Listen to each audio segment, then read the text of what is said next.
इस पीठिका में एक मिनट देखो, इसको इससे समझो। ये जो पीठिका है, ये पीठिका माता पार्वती जी का हस्त कमल, इस पीठिका, ये भगवान शंकर का शिवलिंग हो गया। ऊपर से जो जलाधारी में से एक एक बूंद पानी नीचे टपकता है, वो भगवान शंकर की 5 बेटियां जया, विषहरा, शामली बारी, दौतली और देव। और इस पीठिका के सम्मुख में जहां से पानी नीचे गिरता है, जहां से ये जो भाग आगे जाके होता है जहां से पानी नीचे गिरता है, इसके राइट में श्री गणेश जी, लेफ्ट में श्री कार्तिकेय जी और मध्य में एक मोटी सी, प्रत्येक शंकर के शिवलिंग की जलाधारी में एक मोटी सी बीच में एक लाइन होती है, मोटी सी। वो स्थान अशोक सुंदरी का होता है। वो स्थान अशोक सुंदरी का होता है, उसको अशोक सुंदरी का स्थान।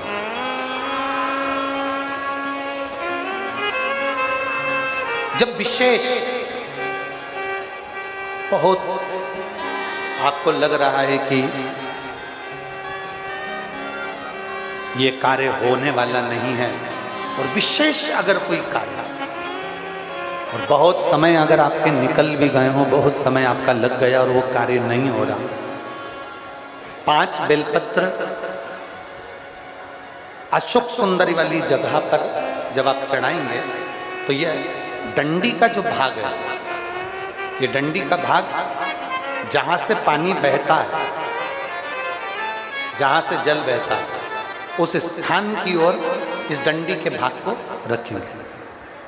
5 बेलपत्र, एक बेलपत्र जब डंडी का भाग हमने इधर कर दिया,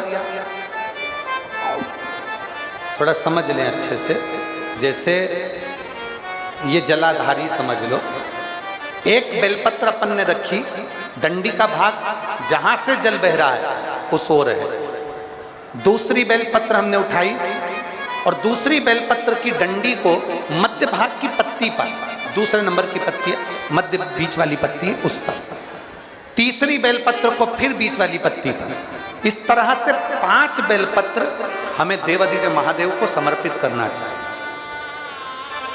5 बेलपत्र पर अपनी 3 उंगलियां भगवान शंकर की 5 बेलपत्र पर स्पर्श कर और 1 लोटा जल भगवान शंकर को पंचाक्षर मंत्र नमः शिवाय, षडाक्षर मंत्र ओम नमः शिवाय या श्री शिवाय नमस्तुभ्यम कहकर जल चढ़ाने की दिशा, हमने पहले भी आप लोगों से कहा, अगर विशेष कोई कामना से हम जल चढ़ाते हैं, विशेष कोई मन की बात है और वो नहीं हो रही, उसके लिए हम जल चढ़ाते हैं, तो ध्यान रखने वाला विषय है, जहां से जल बहता है उसके ठीक विपरीत में आप बैठ जाओ। जल उत्तर की ओर जा रहा है, आप दक्षिण में बैठ लो, दक्षिण में बैठकर उत्तर की ओर मुख कर लो, क्योंकि जल उत्तर की ओर जा रहा है। इधर जल जा रहा है तो आपका बैठना इधर होना चाहिए, इधर जल जा रहा है तो आपका बैठना हम जहां बैठे ऐसा होना चाहिए। इधर जल जा रहा है तो आप जैसे बैठे हो वैसा होना चाहिए। वहां बैठकर 5 बेलपत्र रखकर उंगली का स्पर्श कर कर पंचाक्षर मंत्र या षडाक्षर मंत्र या श्री शिवाय नमस्तुभ्यम बोलकर फिर जल की धार दोनों हाथ से देवादिदेव महादेव को अपने मन की कामना कर कर अशोक सुंदरी से अपने दिल की बात कहते हुए चढ़ाइए। 2 या 2.5 महीना होगा और देवादिदेव महादेव आपका वो कार्य सफल करेगा। और माता पार्वती जी का जो मिलन है, जब भी भगवान शंकर माता पार्वती जी के साथ में जब भी बैठे हैं, जब कभी भी मेरे देवादिदेव महादेव पार्वती जी के साथ में बैठते हैं तो कोई धर्म चर्चा, धर्म चर्चा, मेरी जीजियों, विदिशा के मेरे जीजाओं, मेरी बेटियों, बेटाओं, मेरी माताओं, मेरे भाई बंधु, सब एक स्मरण अपने अंदर रखिए।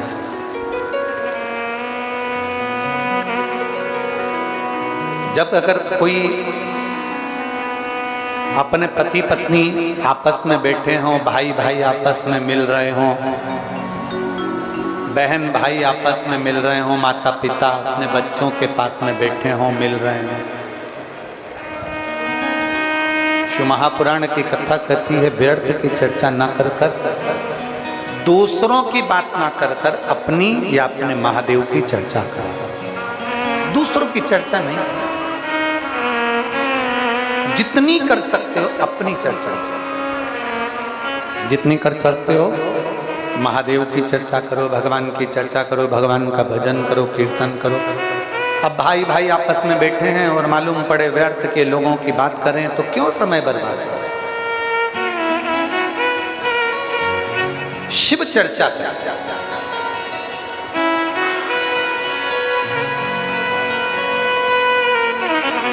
हम तो लोगों से भी कहते हैं अब कभी आप कुबेरेश्वर धाम आए तो प्रयास करा करो कि व्यर्थ की चर्चा छोड़कर कहीं एकांत में बैठकर श्री शिवाय नमस्तुभ्यम का जाप करें। कहीं एकांत में बैठकर भगवान शंकर का गुणगान करिए, कहीं एकांत में बैठकर भगवान की लीला का स्मरण करें। भगवान देवादिदेव महादेव माता पार्वती जी के साथ में नंदन वन में विराजमान, और नंदन वन में बैठे बैठे बैठे बैठे शिव जी को भगवान नारायण ने कुछ बात करना होगी, उसके लिए आमंत्रित किया। भगवान नारायण और भगवान शिव दोनों चले। एक जगह पर जैसे ही भगवान शंकर उठकर जाने लगे, पार्वती जी कहती हैं मैं अकेली रहा, नंदन वन में रहूंगी, मैं अकेली यहां पर विराजमान रहूंगी, मैं कैसे यहां पर रहूं। शंकर भगवान ने कहा पार्वती तुम में वो शक्ति है कि तुम अकेली नहीं रह सकते। सामने अशोक का वृक्ष है, आप प्रार्थना करोगी तो आपका एकांत समाप्त हो। पार्वती जी ने हाथ जोड़कर अशोक के वृक्ष से सम्मुख में से मां पार्वती जी ने अपने तप और बल से एक कन्या को प्रकट कर लिया जिसका नाम अशोक सुंदरी हो गया।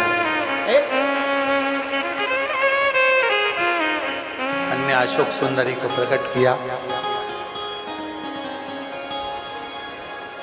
वो कन्या पार्वती जी के साथ बैठकर माता पार्वती जी के एकांत को समाप्त करने लगी। इतनी प्रिय हुई मेरे देवाधिदेव महादेव वापिस जब लौट कर आए पार्वती जी को लेने के लिए, पार्वती जी के पास में जब पहुंचे मेरे देवाधिदेव महादेव, जैसे ही माता पार्वती जी के करीब में पहुंचे कन्या को देखा, कन्या को, और महादेव ने जैसे ही कन्या को देखा, देखते से ही भगवान शंकर ने पूछ लिया माता पार्वती जी से। भगवान शंकर ने पूछा पार्वती ये कौन है। माता पार्वती जी हाथ जोड़कर कहती हैं मेरे एकांत को दूर करने के लिए मेरे एक बेटी को प्रकट किया है, और ये हमारे दुख को, हमारे शोक को समाप्त करने वाली है, इसलिए इसका नाम मैंने अशोक सुंदरी रखा। मेरी जीजियों है उसका दर्शन, पंच दर्शन, 5 दर्शन। पहला चरणारविंद का, भगवान के चरणों का दर्शन करते हुए मन से कहिए कि बाबा मैं आपके चरणों में रहना चाहती हूं। नाभि का दर्शन करते हुए कहिए बाबा आपकी नाभि इतनी गहरी है कि आपने ब्रह्मा जी को कमल के पुष्प के ऊपर प्रकट कर दिया, अपनी नाभि से बाहर निकाल दिया। जैसे नाभि गहरी है वैसे ये भव सागर गहरा है, इससे हमको बाहर निकाल दो। तीसरा दर्शन वक्षस्थल का, हृदय, भगवान के हृदय का दर्शन, छाती का दर्शन, वक्षस्थल का दर्शन करो तो भगवान से प्रार्थना करो हे भगवान आपके हृदय में हमें निवास दें, अपने हृदय। क्योंकि ये मेरी जितनी जीजियां बैठी हैं, आम का अचार डालें, नींबू का अचार डालें, चाहे गोंदे का अचार डालें, लेसुए का अचार डालें, चाहे गाजर का अचार डालें, चाहे मूली का अचार डालें, ये अचार कभी भी स्टील के बर्तन में नहीं रखते। बोलो तो मेरी जीजियां सही है?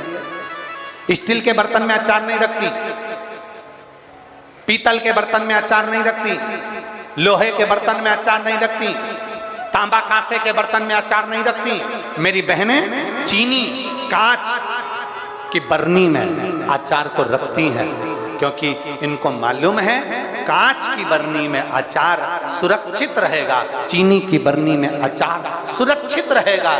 तो भगवान से कहना, भगवान तुम्हारे हृदय से क्या प्राप्त होता है,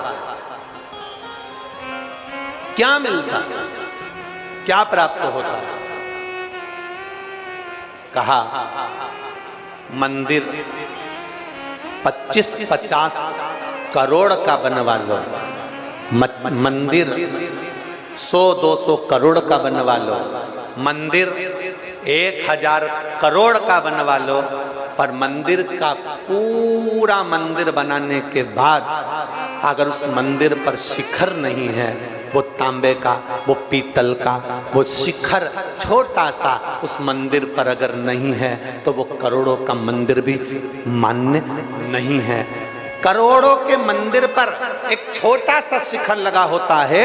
ये हमारा सनातन धर्म कहता है कि मेरे भोलेनाथ भी इस प्रेरणा को देते हैं कि भले करोड़ों लोगों से तुम्हारा संबंध हो, अरबपति खरबपति और दुनिया के सारे धनपतियों से तुम्हारा संबंध हो, पर शिव पुराण की कथा कहती है छोटा सा शिखर ऊपर भगवान ने रखा, उसी तरह छोटे से छोटे व्यक्ति को भी ऊपर रखना, तो तुम भी उन्नति की सीढ़ी पर चढ़। को ये मालूम है जब हम उन्नति पर चढ़ते हैं, ऊंचाई पर चढ़ते हैं, जब बहुत आगे बढ़ते हैं, जब हम अमरनाथ की यात्रा के लिए चलते जाते हैं, चलते चलते चलते चलते इतने ऊपर पहुंच जाते हैं कि हमारे पास में वजन लेकर नहीं जाते, सामान लेकर नहीं जाते, भूख भी लगती है, प्यास भी लगती है, पानी ठंडा होता है, पीते बनता नहीं है, भोजन ठंडा मिलता है, करते बनता नहीं है। तो कई लोग भले तुम्हारे पास में, तुम्हारी जेब में 1000, 2000, 5000, 25-50 हजार रुपए पड़े हों, भले तुम्हारे होटल में लाखों रुपए पड़े हों, परंतु जिस जगह पे जरूरत है उस जगह पर नहीं मिल पाते। उस जगह पर बाबा बर्फानी तुम्हारा पेट भर देता है, उस जगह पर बर्फानी तुम्हें पानी दे देता है। निगाह का, नेत्रों का दर्शन करिए मेरे भगवान के, नेत्रों से नेत्र मिलाने का प्रयास करिए। मेरे ठाकुर जी के, मेरे श्री जी बाबा के, मेरे गोवर्धन नाथ जी के नेत्र तिरछे हैं, मेरे ठाकुर के नेत्र तिरछे हैं। तिरछे क्यों? क्योंकि जब बाल्टी कुएं में गिर जाती है तो उसको निकालने के लिए जो एंगल डाले जाते हैं वो टेढ़े होते हैं, टेढ़े टेढ़े एंगल डाले जाते हैं, टेढ़े टेढ़े सरिये डाले जाते हैं। टेढ़े टेढ़े सरिये जब नीचे जाते हैं तो कुएं में से बाल्टी निकाल कर ले आते हैं। उसी तरह ये भव सागर गहरा है, हम जब भगवान के नैनों का दर्शन करते हैं तो उसमें अटक जाते हैं, अटक जाते हैं तो भव से, उसके लिए सम्मानजनक शब्दों का प्रयोग होना चाहिए।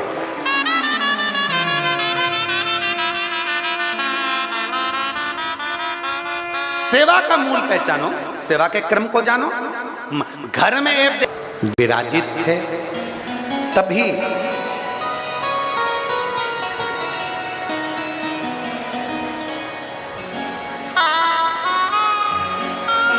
शिव जी पार्वती जी के साथ में विराजमान